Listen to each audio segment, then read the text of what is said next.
Selamat pagi, salam sejahtera bagi kita bersama. Selamat hari Minggu. Hari ini 3 Agustus 2025. Kita bertemu kembali di dalam program Morning Call GPIB bersama saya Pendeta Charles Yaneman Manuputi, Ketua Majelis Jemaat GPIB Batra Kasih di Makassar. Sahabat-sahabat GPIB yang diberkati, sebelum kita membaca dan merenungkan firman Tuhan di pagi ini, mari kita berdoa memohon pertolongan dan bimbingan Roh Kudus. Kita berdoa. Ya Tuhan, sumber hidup, terima kasih untuk hari yang baru dan minggu yang baru yang Tuhan beri bagi kami. Kami akan mengawali seluruh aktivitas hidup dan juga pelayanan kami di hari ini. Kami memohon pertolongan Tuhan di dalam pemberitaan sabda-Mu dan juga di dalam perenungannya bagi kami sekalian. Mampukan kami untuk melakukan sabda-Mu di dalam hidup beriman kami. Amin. Sahabat-sahabat GPIB, pembacaan Alkitab pada hari ini terambil dari kitab Mazmur pasal yang ke-72 ayat 1 hingga ayatnya yang ke-4 menyatakan demikian. Ya Allah, berikanlah hukum-Mu kepada raja dan keadilan-Mu kepada putra raja. Kiranya ia mengadili umat-Mu dengan keadilan dan orang-orang-Mu yang tertindas sesuai dengan hukum. Kiranya gunung-gunung membawa damai sejahtera bagi bangsa dan bukit-bukit membawa kebenaran. Kiranya ia menegakkan keadilan bagi orang yang tertindas di antara rakyat, menolong anak-anak orang miskin, tetapi meremukkan pemeras-pemeras. Demikianlah pembacaan firman Tuhan. Sahabat-sahabat GPIB yang diberkati Tuhan, Mazmur 72 yang kita baca pada hari ini adalah doa yang diungkapkan oleh pendoa bagi pemerintah, bagi raja, bagi penguasa yang diharapkan akan menjadi raja pemerintah yang takut akan Tuhan Allah dan yang menjalankan hukum-hukum Tuhan. Raja yang dimaksudkan juga adalah raja yang memiliki empati, memiliki kepedulian kepada rakyat yang miskin dan tertindas.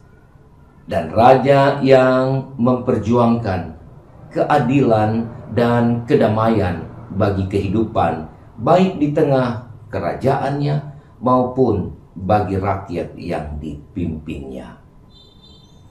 Doa ini merupakan sebuah ungkapan yang sangat-sangat realistis ketika ada begitu banyak raja, penguasa, bahkan pemerintah yang memimpin rakyatnya dengan tangan besi, yang menggunakan kekuasaan yang dimiliki untuk kepentingan-kepentingan diri pribadi, untuk keluarga dan maupun kelompok dan kroni-kroninya. Dan raja-raja, pemerintah, penguasa yang lalim seperti ini, tentunya pemerintah yang tidak takut akan Tuhan. Pemerintah yang tidak mengedepankan hukum-hukum Tuhan di dalam kepemimpinan mereka. Sang pemazmur sangat menyadari dalam doanya sebuah realitas yang selalu dijumpai ketika raja maupun pemerintah tidak menggunakan kewenangan yang dimiliki untuk menghadirkan kedamaian dan keadilan bagi rakyat. Maka dampak negatif yang ditimbulkan akibat kepemimpinan yang lalim ini adalah kesengsaraan, adalah penderitaan, dan juga kemerosotan baik moralitas maupun spiritualitas dari rakyat. Di dalam Alkitab ada begitu banyak ayat-ayat yang juga berisi tentang doa yang harus ditujukan, dinaikkan kepada Tuhan Allah bagi pemimpin, bagi pemerintah, dan bagi penguasa-penguasa yang ada di dunia. Ketika kita mengingat apa yang dikatakan oleh Nabi Yeremia ketika bangsa Israel ada di dalam pembuangan di Babilonia, Yeremia 29 ayatnya yang ke-7, sang Nabi mengingatkan kepada bangsa Israel di pembuangan Babel. Usahakanlah kesejahteraan kota kemana aku membuangmu, dan berdoalah untuk kota itu kepada Tuhan, sebab kesejahteraannya adalah kesejahteraanmu. Nabi Yeremia sangat menyadari kendati pun bangsa Israel ada di pembuangan, kendati pun mereka menjadi tawanan dari kekuasaan, dari pemerintah, dari Raja Babel yang terkenal kejam itu, namun sebagai sebuah identitas diri di dalam kehidupan bangsa Israel, maka diingatkan kepada mereka agar mereka berdoa bagi pemerintah, bagi raja, bagi penguasa di Babilonia itu. Karena kesejahteraan yang akan dilimpahkan oleh Tuhan Allah bagi Babilonia, maka itu juga akan menjadi kesejahteraan bagi bangsa Israel yang ada di dalam pembuangan itu. Saudara-saudaraku, sahabat-sahabat GPIB yang dikasihi Tuhan, di dalam pengalaman pelayanan Rasul Paulus, Paulus juga selalu menasihati umat Tuhan, jemaat-jemaat yang dilayaninya di dalam kehidupan dan di dalam relasi yang dibangun dengan pemerintah. Di dalam Roma 13 ayat yang pertama, Paulus mengatakan tiap-tiap orang harus tunduk kepada para penguasa yang di atasnya, sebab tidak ada penguasa yang tidak berasal dari Allah. Para penguasa yang ada ditetapkan oleh Allah. Baik Yeremia maupun Rasul Paulus memiliki pemahaman yang sama untuk umat Tuhan dimanapun mereka ada, mendoakan pemerintah yang memimpin mereka. Sebab di dalam Roma 13 ayat yang pertama ini, Paulus katakan tidak ada penguasa yang tidak berasal dan ditetapkan oleh Allah.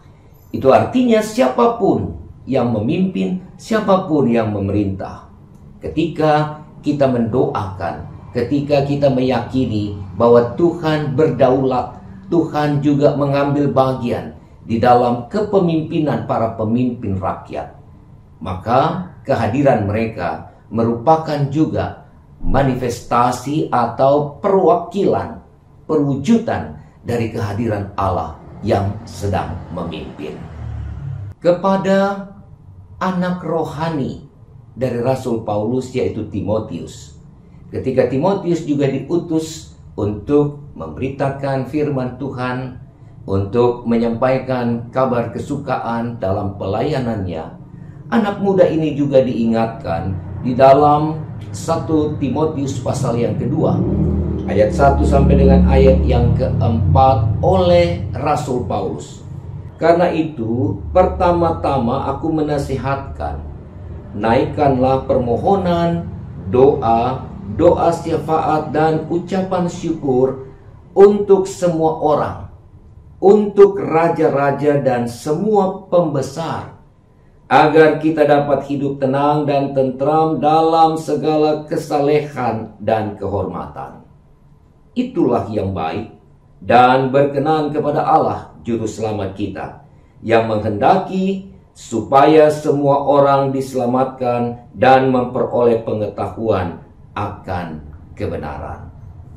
Timotius juga dinasehati untuk berdoa, menaikkan doa-doa syafaatnya kepada pemerintah, pembesar, raja-raja, karena ketika itu diyakini di dalam iman, apapun yang menjadi kebijakan keputusan dari para penguasa, pemerintah, dan raja-raja yang ada, maka semua itu akan menghadirkan ketenangan, akan menghadirkan ketentraman, akan menghadirkan kesalehan di dalam kehidupan bersama.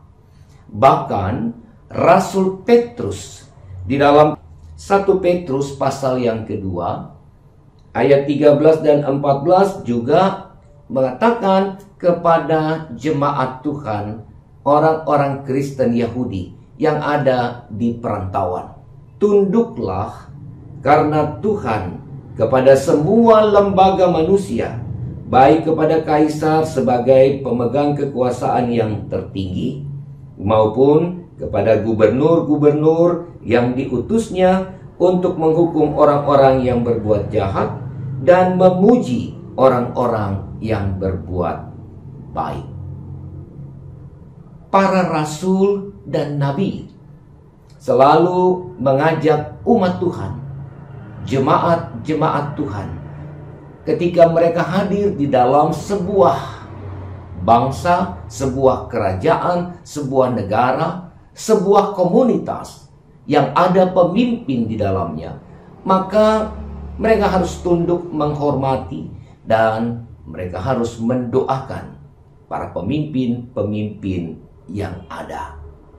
Dalam pemahaman iman GPIB tentang bangsa dan negara, kita bersama telah merumuskan bahwa kehadiran gereja, kehadiran warga GPIB, dimanapun gereja hadir, maka mereka harus mendoakan pemerintah, mereka harus memiliki hubungan, relasi yang baik dengan pemerintah, merajut kebersamaan, mendukung pemerintah di dalam program-program yang pro rakyat, yang menghadirkan kemakmuran, kesejahteraan, keadilan, kedamaian di dalam kebersamaan untuk mewujudkan Indonesia yang lebih baik ke depan. Warga GPIB, warga jemaat harus dapat berkolaborasi, harus dapat berjalan bersama dengan pemerintah. Dan yang paling penting dalam nasihat Mazmur 72 hari ini, kita harus mendoakan pemerintah.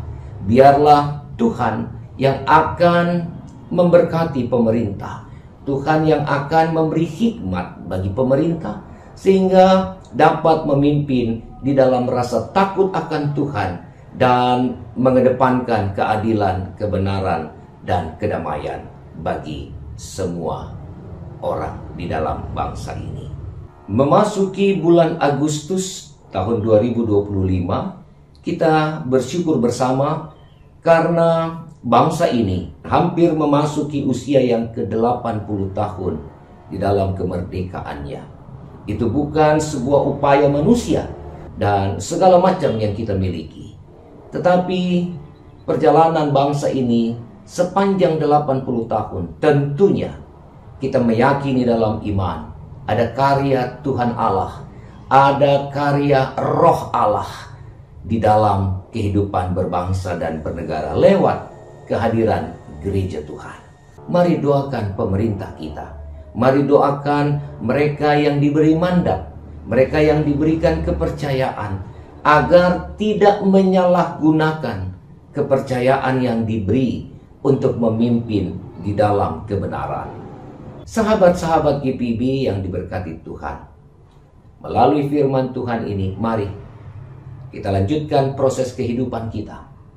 Kita terus bangun kebersamaan dan relasi dengan pemerintah, dan juga kita diingatkan untuk selalu berdoa bagi pemerintah kita. Tuhan Yesus memberkati firman-Nya dan memampukan kita untuk selalu berdoa bagi pemerintah. Amin. Sahabat-sahabat GPIB yang diberkati Tuhan, mari kita berdoa, mengucap syukur untuk firman yang sudah melawat kita bersama. Terima kasih Tuhan untuk firman-Mu di hari ini. Kami diingatkan untuk selalu berdoa bagi pemerintah kami.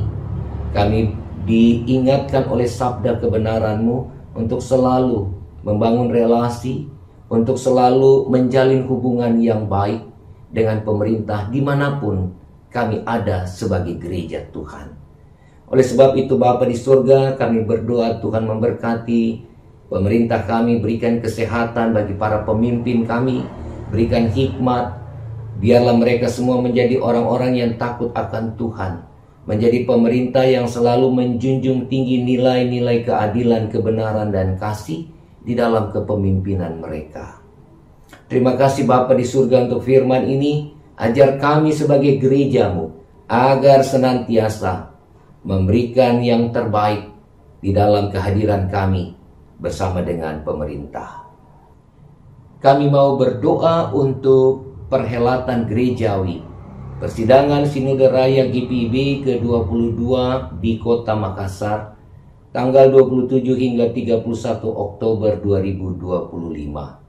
Tuhan berkatilah Majelis Sinode GPIB sebagai penanggung jawab di dalam kegiatan gerejawi ini. Tuhan memberkati Mupel Sulselbara yang menjadi tuan rumah di dalam perhelatan ini. Tuhan berkati panitia Persidangan Sinode Raya GPIB. Apa yang dibutuhkan, apa yang digumuli, kiranya Tuhan campur tangan di dalamnya, sehingga panitia juga di dalam kebersamaan dapat merancang, mempersiapkan pesta iman ini di dalam sukacita dan damai sejahtera. Terima kasih Bapa di surga, kami mau berdoa. Biarlah Engkau memberkati sahabat-sahabat GPIB dimanapun berada, baik yang ada di bumi Indonesia ini maupun yang ada di luar negeri. Tuhan berkati, agar setiap saat kami boleh terus dibangun iman melalui program Morning dan Night Call GPIB, juga radio GPIB. Inilah doa dan syukur kami Bapa, di dalam nama Tuhan Yesus kami mengucap syukur pada pagi ini. Amin.